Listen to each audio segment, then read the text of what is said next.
Welcome to my channel Vasumati creation. देखो तो EC member माने सेमानकर हाईकोर्ट करथिले जोटा कि एप्रिल मासरे करथिले 15 एप्रिल 2025 तारिख रे से माने तांकर जो रिस्ट्रक्चर प्रोसेस रो गाइडलाइन आइसिला से गाइडलाइन को विरोध करिकि एई हाईकोर्ट करथिले।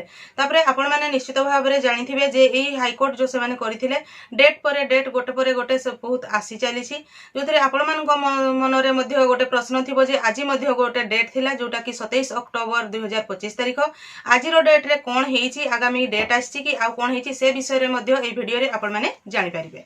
चैनल टी को प्रथम थर पई देखुथिले सब्सक्राइब कर नियंतु एवं पाखरे थिबा घंटी चिन्ह टी को टिपी ऑल बटन को प्रेस कर दियंतु ताहले आपण माने मोर आगामी वीडियो रो नोटिफिकेशन ठीक समय रे पाई परिबे।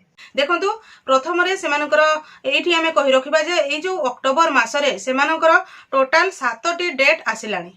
ये जो अक्टोबर मास आरंभ होइतिला सेइट्रु कोथरे दिन कोथरे 2 दिन बा कोथरे 7 दिन बा 10 दिन एमिति डिफरेंस है कि टोटल 7 टी डेट एही अक्टोबर मास रे ही आसी गलानी।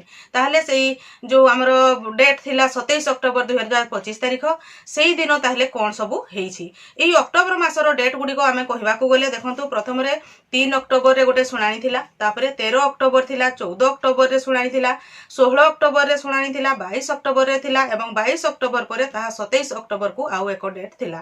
ताले एई आजि बा 27 अक्टोबर रे कोन सेथिरे आसीछि देखंतु एई जो ईसी मेंबर माने जो तांकर हाईकोर्ट करिथिले सेइथिर जो सेमानकर पार्ट हार्ड मैटर्स कहले सेमानकर जो केस गुडी को चाली छी से गुडी को सुनानी प्रोग्रेस रे अछि एवं एई अक्टोबर मासरे जेते सब डेट आसीछि ताहा सब शॉर्ट ऑर्डर रे आसीछि एवं जो सुनानी रो प्रोग्रेस तांकर चाली छी सेई प्रोसेस गुडी को सरी नथिबारु से गुडी को शॉर्ट ऑर्डर हेकी ता बहुत कम कम दिन रे मध्ये सेई डेट गुडी को आसी जाउछि। ताहले एई 27 अक्टोबर परे पुणी एक मध्ये नुवा डेट आसीछि जोटा कि आपण माने चाहुथिबे जे केबे सेई डेट टी रहिछि ताहार अपडेट एबे पर्यंत कहउनांती। ताहले 27 अक्टोबर रे जो आपनकर सुनानी हैला सेही सुनानी रो एक नेक्स्ट डेट आछि ताहा होछि आपनकर 28 अक्टोबर 2025 तारिख। ताहले जो समस्त ईसी मेंबर माने आशा करके रहितिले जे 27 अक्टोबर रे कोन सब सुनानी हेबो बा कोन सेथिरे राय आसीबो कि आगामी डेट आसीबो ताहले एइथिरे आपण माने जानि पारिले जे एही 27 अक्टोबर 2025 तारिख दिन पुणी एक डेट आछि एवं सेही डेट टी हैला 28 अक्टोबर 2025 तारिख। जेहेतु एडा शॉर्ट ऑर्डर रहउची ताहले पुणी एही अक्टोबर मासरे आउ डेट आसीबनी बोली हमें कहि परिबा नाही किबा सेतिरे आसीबो कि न आसीबो ताहा आगामी सेही जो 28 तारिख जो दिन सुनानी हेबो से दिन ही हमें से विषय रे डिटेल्स जानि परिबा।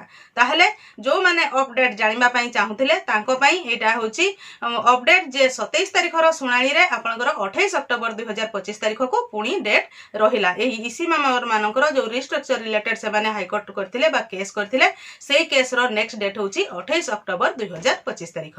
मैं आशा करछि आपण ए वीडियो रे ईसी मेंबर मानकर हाईकोर्ट मैटर रो नेक्स्ट डेट विषय रे जानि परिथिबे। आजिरो वीडियो रे बास एतिकी।